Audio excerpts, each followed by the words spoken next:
Hey, what's up, guys? It's your boy Crazy B here. PS5 price just dropped, so I'm gonna quickly react to it and talk about it. So, PlayStation put on a showcase to reveal the PS5 price.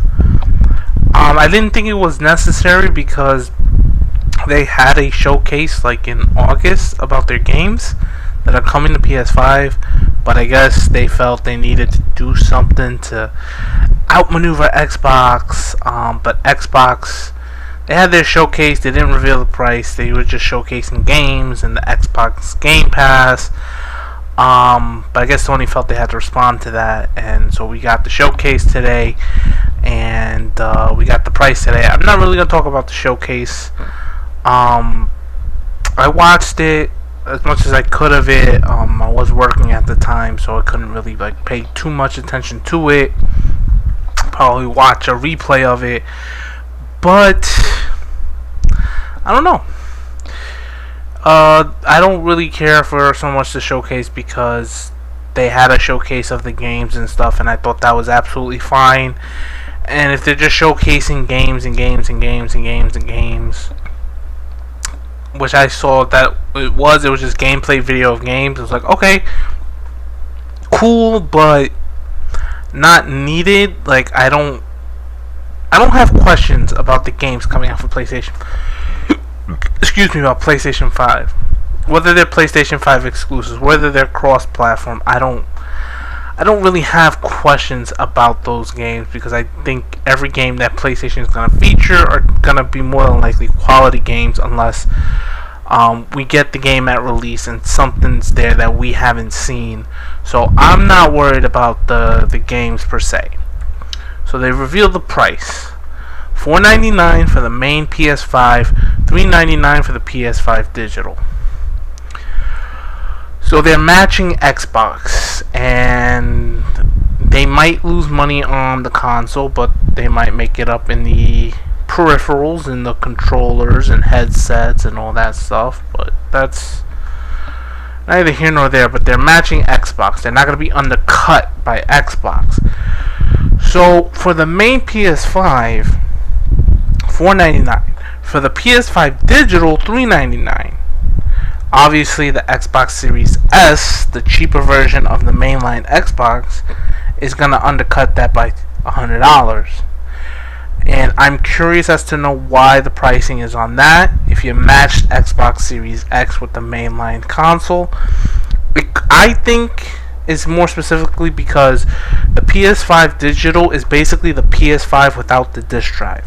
I think that's it, as where the Series S is a downscaled version of the Xbox Series S. So I think you're gonna get the same console. I think where the $100 differ is just in the ability to watch Blu-ray, the Blu-ray disc drive. I think that's where the $100 difference strictly is with the two PS5s. I don't think the digital it's not scaled down in performance. So that makes sense that you wouldn't scale down that price so much so because it's not scaling down the performance. You're just not able to use a disc, which is fine. And that's honestly, if I buy a PS5, I already have a Blu-ray on my own, so I'm looking at the PS5 digital. Like I said, I've gone more to buying digital games because it's just a space saver. I don't have bookshelves upon bookshelves to put my games, so the PS5 digital is where I'm leaning towards. But here's the thing that worries me. Supply. The basic rule of economics is supply and demand. There is going to be a lot of demand. There's going to be an exorbitant amount of demand for PS5. And they have it already that their pre-orders are going to be limited. Xbox isn't saying anything. They might also be limited. We don't know. This pandemic has thrown everything off. So they might be, but they're not saying it. But Sony is acknowledging PS5 is going to be limited pre-orders. It could be also because they want the retailers to do the pre-orders themselves, saying that, yeah, you can pre-order to us directly, but go on Amazon, go on Best Buy, go on GameStop, go on Target, go on all these guys and pre-order there. But they didn't drop when it's available for pre-order, so we really don't know. the release date, I don't really want to say release date for the a console, because it's not like released. It's not going out from the factories that day. It'll be in stores well before that date. But the day you can officially buy or take home a PS5 is November 12th, or get it delivered, however you're getting it. But no details on pre-ordering. So I guess we're just gonna have to stalk our favorite retailers' websites to see when we can put in a pre-order. But I think that's what they're doing. It could be supply issues. The pandemic has ruined a lot of things. They could be having supply issues, and so I foresee a lot of people who want a PS5, like me, may not get one. I'm okay with not getting it this year. I can wait another year, especially because my job is considering layoffs, and to make that kind of investment, I don't know. But that's another video. So I'm in this gray area where I don't know if I'm gonna have a job by end of the year. So I'm gonna have to be patient on the PS5 and just continue what I have. And it's gonna suck because PS5 is gonna have some great games coming out that I'm not gonna be able to enjoy. But at the end of the day, you gotta do what's financially right. And I'm sure a lot of people are gonna be in my shoes. A lot of people are gonna be unemployed. A lot of people between jobs. There's so much uncertainty going into this holiday season with this pandemic. I just think a lot of people are not gonna step out right away. Some people will. If you're good, you're safe and secure, more power to you. But you know, we have tens of millions of people unemployed, at least in the United States. And I'm sure there's millions amongst those tens of millions who would have loved to be purchasing this, but they're not going to be able to. So, you know, I think while they might have supply issues, they may not have the demand issues that a regular year of console release would come with. So they might get lucky in that they're not going to face backlash for not having supply. Remember how hard it was to get a Nintendo Switch the first year? I wanted one the first year. I couldn't buy one. I had to wait because Nintendo undercut the supply. I guess they underestimated the demand. So I couldn't get a Nintendo Switch for a couple years. I was able to get it. But I've never seen that with a console, where it just might not be able to be bought when you're ready to buy it, whenever that may be. But PlayStation, at least what they're doing now, saying that you have to sign up for pre-orders. It's first come, first serve. You're going to be notified by email that you can place a pre-order. At least this is direct to Sony. We have to see what the retailers say. The retailers might do something as well, saying, you know, Amazon might say, I only got 1 million supply. So the first 1 million people to go on Amazon and fully pay the console will get one. And that's going to hurt a lot of people's feelings. That's going to be very anti-consumer. Will it bite them back? I don't know. I think if you're looking that you need to buy a gift for your child, for someone in your family, and PlayStation 5 is unavailable because of limited supply, but Xbox is there, maybe you are turning to the Xbox. Maybe Xbox is counting that Sony underestimated the demand, or cannot bring enough supply to meet the demand, that they might siphon off some people, at least within the first 2-3 years. You know, you got this holiday season, you got next year and the year after. Xbox can probably get people who want next gen gaming because Sony simply does not have the supply to meet that need. And people might say, well, okay, I'll go for the Xbox Series S that's really cheap at $299, save my money again for a PlayStation 5, but at least have this so I can play the next Call of Duty, so I could play the next Battlefield, so I could play the next Madden, the next NBA, because they want to play that. They don't want to miss out on that. So I think a lot of people will do that. It's going to be interesting to see how this plays out. I don't, if I had to put a guess, I'm more in like 70-30 that everything will work out fine. In terms of the supply, Sony will have supply to meet the demand, and people who want a PS5 this holiday season will get one. That's what I'm confident in. I'm not confident that a lot of people will buy these consoles because we're so hyped and talking about this, we're forgetting what's actually going on in the world, and that is there's a lot of unemployment. There's a lot of people fearful of what's coming next. I'm one of them, and I don't doubt there's other people out there like me who think, there's just so much uncertainty. To pay $500 for something in this time of uncertainty might not be the best thing. So that's the only issue I foresee. I could definitely be wrong. I could definitely be wrong. Maybe people, regardless of their situation, have put money aside because they know that these consoles were coming and they wanted their console. And if the supply is there, there's no issue. If I know by December 1st I'm making it through the year, I hope there's a PS5 there for me, because I would definitely love to end the year unboxing a brand new PS5 and having something good to end this hell of a year. But if December is here and I'm unemployed, I have to skip it. I have to skip buying it. Nothing to cry about. It's nothing to be sad about. You gotta do what you gotta do. Everyone's gotta do what they gotta do, and that's what I gotta do. I gotta skip it if I'm laid off, which I won't know because the job keeps rumor milling it, but they're not officially saying it. I haven't gotten my notice yet, and I'm just every day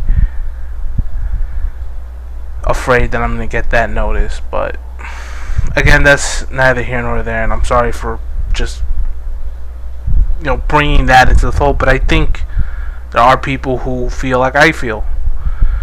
They don't know what the future's gonna hold, so buying a console might just not be worth it. And I'll be honest, I didn't buy the PS4 when it first came out. I waited till the PS4 Slim came out. I didn't buy the Xbox One when it first came out. I waited a year or two.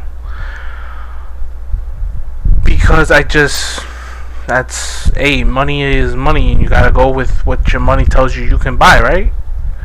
So, I'm not gonna be a day one. I'm not gonna have a unboxing of the PS5 on day one and be able to give you everything about a PS5 on day one. Other YouTubers will. They got more money. I don't get money off of YouTube. I probably don't even have anyone watching this.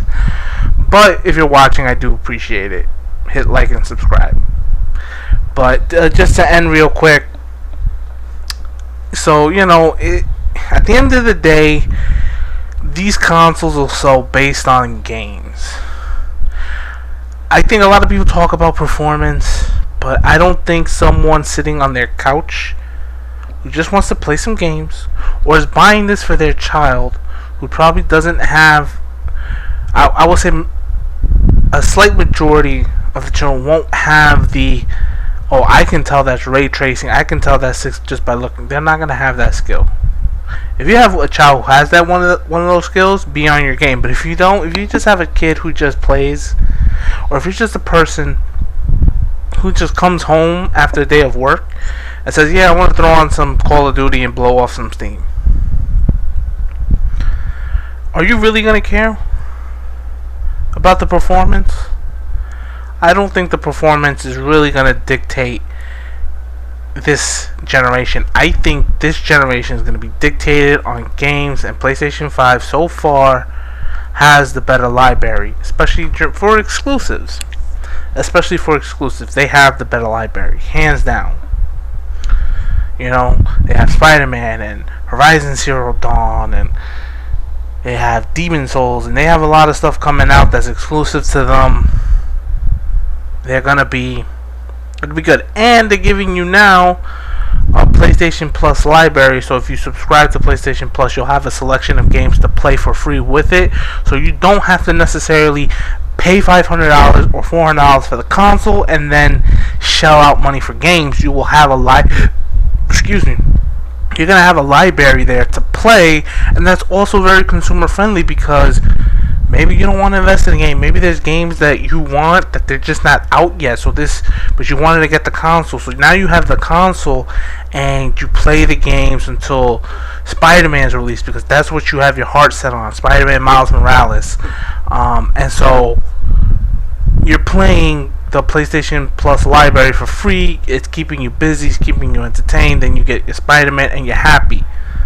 So that makes the investment a little bit better, because now it's $500, but you don't gotta pay $60 for a game. You can kind of recuperate a couple weeks into, okay, now I can buy this, now I can buy that, depending on how you manage your money. If you have the money to spend.